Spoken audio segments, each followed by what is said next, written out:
നമസ്കാരം. ഇന്ത്യക്കെതിരായിട്ടുള്ള 3 ഏകദിനങ്ങൾ അടങ്ങുന്ന സീരീസിൽ സൗത്ത് ആഫ്രിക്കയുടെ ടീമിനെയാണ് നമ്മൾ റിവ്യൂ ചെയ്യുന്നത്. അതിനു മുമ്പ് സൗത്ത് ആഫ്രിക്കയുടെ ടീമിലേക്ക് കടക്കുന്നതിന് മുമ്പ് റീസെൻറ്റ് ടൈംസിൽ അവരുടെ ഒരു ODIയിലെ പെർഫോമൻസ് നമുക്കൊന്ന് നോക്കാം.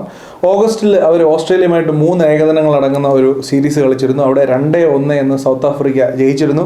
സെപ്റ്റംബറിൽ ഇംഗ്ലണ്ടുമായിട്ട് അതുപോലെ തന്നെ 3 ഏകദിനങ്ങൾ അടങ്ങുന്ന ഒരു സീരീസ് കളിച്ചിരുന്നു. 2-1 സൗത്ത് ആഫ്രിക്ക വിൻ ചെയ്തു.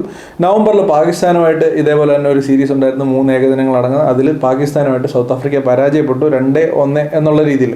സോ അവരുടെ ഒരു കഴിഞ്ഞ 6 മാസത്തെ പെർഫോമൻസ് എടുത്ത് നോക്കുകയാണെങ്കിൽ 2 വലിയ സീരീസ് വിൻസ് ഇംഗ്ലണ്ടുമായിട്ടും ഓസ്ട്രേലിയയുമായിട്ടും ODIയിൽ സീരീസ് വിൻ ചെയ്യാനായിട്ട് സാധിച്ചിട്ടുണ്ട്. റീസെൻറ്റ് ടൈംസിൽ പാകിസ്ഥാനുമായിട്ട് പരാജയപ്പെടുകയും ചെയ്തു. പക്ഷേ ഈ 3 സീരീസിൽ അവരുടെ ഒരു പ്രത്യേകത എന്താണെന്ന് വെച്ചാൽ ഓസ്ട്രേലിയയുമായിട്ടുള്ള സീരീസിലും ഇംഗ്ലണ്ടുമായിട്ടുള്ള സീരീസിലും ആദ്യത്തെ 2 മാച്ച് അവർ നല്ല രീതിയിൽ ജയിക്കുകയും അവസാനത്തെ മാച്ച് വന്നിട്ട് വമ്പൻ പരാജയമാണ് ഏറ്റുവാങ്ങിയത്. ഓസ്ട്രേലിയയുമായിട്ടുള്ള അവസാന ഏകദിനത്തിൽ 431 റൺസാണ് ഓസ്ട്രേലിയ ഫസ്റ്റ് ബാറ്റ് ചെയ്ത് അടിച്ചത്. തിരിച്ച് 155 റൺസ് അടിക്കാനേ സൗത്ത് ആഫ്രിക്കയെ സാധിച്ചുള്ളൂ. 20 ഓവറേ ബാറ്റ് ചെയ്തുള്ളൂ. ഇംഗ്ലണ്ടുമായിട്ടുള്ള അവസാന ഏകദിനത്തിൽ 414 റൺസ് ഇംഗ്ലണ്ട് ഫസ്റ്റ് ബാറ്റ് ചെയ്ത് അടിച്ചപ്പോൾ വെറും 72 റൺസ് അടിക്കാനേ സൗത്ത് ആഫ്രിക്കയെ സാധിച്ചുള്ളൂ. സെക്കൻഡ് ബാറ്റ് ചെയ്തിട്ട് 20 ഓവറിൽ സൗത്ത് ആഫ്രിക്ക ഓൾ ഔട്ടായി. അതുപോലെ തന്നെ പാകിസ്ഥാനുമായിട്ടുള്ള അവസാന ഏകദിനത്തിൽ ഫസ്റ്റ് ബാറ്റ് ചെയ്ത് 143 കൊളാപ്സ് ആവുകയാണ് സൗത്ത് ആഫ്രിക്ക ചെയ്തത്. സോ മൊത്തത്തിൽ നോക്കുകയാണെന്നുണ്ടെങ്കിൽ വളരെ നല്ല പെർഫോമൻസ് അവർ ഈ കാലയളവിൽ നേടിയിട്ടുണ്ടെങ്കിലും ചില മാച്ചുകളിൽ വളരെ കൊളാപ്സ് ആവുന്നതും വളരെ ദയനീയമായിട്ടുള്ള പ്രകടനം കാഴ്ചവെക്കുന്നത് നമ്മൾ കണ്ടിട്ടുണ്ട്. ഇപ്പോൾ ഇവരുടെ ഒരു കോച്ച് ഷുക്രി ഇപ്പോൾ ഓൾ ഫോർമാറ്റ് കോച്ചായിട്ട് സ്ഥാനം ഏറ്റിട്ട് ഇപ്പോൾ കുറച്ച് നാളാവുന്നേ ഉള്ളൂ. മെയ് 2025 ഷുക്രി ഓൾ ഫോർമാറ്റ് കോച്ചാവുന്നത്. അതിന് മുമ്പും റെഡ് ബോൾ കോച്ചായിരുന്നു. സോ ഷുക്രിയുടെ അണ്ടറിൽ ODIയിൽ വളരെ ഡീസൻ്റ് ആയിട്ട് വളരെ മികച്ച ഒരു പെർഫോമൻസ് സൗത്ത് ആഫ്രിക്ക കാഴ്ചവെച്ചിട്ടുണ്ട്. പാകിസ്ഥാനുമായിട്ടുള്ളൊരു സീരീസ് ലോസ് ഒഴിച്ചു നിർത്തിയാൽ. ഇനി അവരുടെ ഒരു ഇപ്പോഴത്തെ ഇന്ത്യയുമായിട്ടുള്ള ഒരു സ്ക്വാഡ് നമുക്ക് പരിശോധിക്കാം. ടെമ്പ ബൗമയാണ് captain, Aiden Markram, Quinton de Kock, Dewald Brevis, Matthew Breetzke, Tony de സോസി, Marco Jansen, Ryan Rickelton, Corbin Bosch, Nandre Burger, Keshav Maharaj, Lungi Ngidi, Ottneil Baartman, Rubin Hermann and Subrayen. ഇത്രയാണ് ഇവരുടെ സ്ക്വാഡിലുള്ളത്. ഇനി ഈ സ്ക്വാഡിനെ വെച്ചിട്ട് തന്നെ നമുക്കൊരു പ്ലേയിങ് ഇലവൻ ജസ്റ്റ് ഒരു പ്ലേയിങ് ഇലവൻ ഇട്ടുകൊണ്ട് നമുക്ക് കൂടുതൽ വിശദ വിവരങ്ങളിലേക്ക് പോകാം.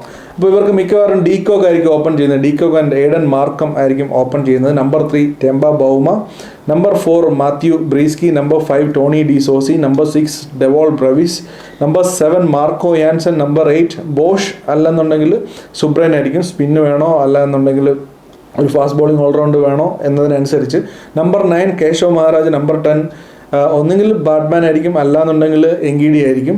Number 11 as a left hander Nandre Burger കളിക്കുമെന്നാണ് എനിക്ക് തോന്നുന്നത്. സോ ഈ ഒരു ടീമിലേക്ക് നോക്കുകയാണെന്നുണ്ടെങ്കിൽ ഇവരുടെ ഒരു ടോപ്പ് 6 വളരെ സ്ട്രോങ് ആണെന്ന് നമുക്ക് കാണാനായിട്ട് സാധിക്കും. ഇപ്പോൾ ഡീകോക്കും എയ്ഡൻ മാർക്രോം, ടെമ്പ ബൗമയും, മാത്യു ബ്രീസ്കിയും, ടോണി ഡി സോസെ, ഡെവോൾ ബ്രവീസ്.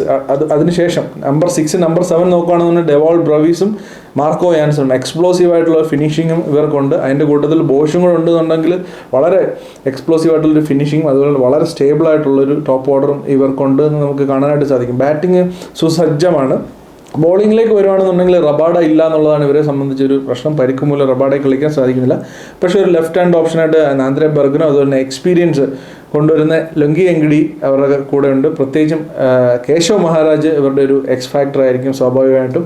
വൈറ്റ് ബോളിൽ അവരുടെ ഏറ്റവും സക്സസ്ഫുൾ ആയിട്ടുള്ളൊരു സ്പിന്നറാണ്. സോ ബോളിംഗ് നോക്കുകയാണെന്നുണ്ടെങ്കിൽ ഒരു ആവറേജ് എന്നോ അല്ലെങ്കിൽ ജസ്റ്റ് എബോ ആവറേജ് എന്നോ പറയാൻ പറ്റുന്ന ഒരു ബോളിംഗ് അറ്റാക്ക് ഇവർക്കുണ്ട്. മാർക്കോ യാൻസനും കൂടെ വരുമ്പോഴത്തേക്ക് മാർക്കോ യാൻസൺ ഇപ്പോൾ ഒരു ഫോം വെച്ചിട്ട് അവരുടെ ബോളിംഗ് കുറച്ച് കുഴപ്പമില്ലാത്തൊരു ബോളിംഗ് സെറ്റപ്പ് അവർക്കുണ്ട്. ബാറ്റിംഗ് കുറച്ചും കൂടെ സ്ട്രോങ് ആണെന്ന് തോന്നുന്നു. സോ ഓവറോൾ ഈ ഒരു ഇന്ത്യയായിട്ട് കമ്പയർ ചെയ്യുകയാണെന്നുണ്ടെങ്കിൽ ഇവരുടെ ടീം കുറച്ചും കൂടെ ബാലൻസ്ഡ് ആണെന്ന് എനിക്ക് തോന്നുന്നുണ്ട്. ഇനിയിപ്പോൾ ഇവരുടെ ഒരു കോച്ചിൻ്റെയും ക്യാപ്റ്റൻ, ഇപ്പോൾ ടെമ്പ ബൗമയാണ് ക്യാപ്റ്റൻ.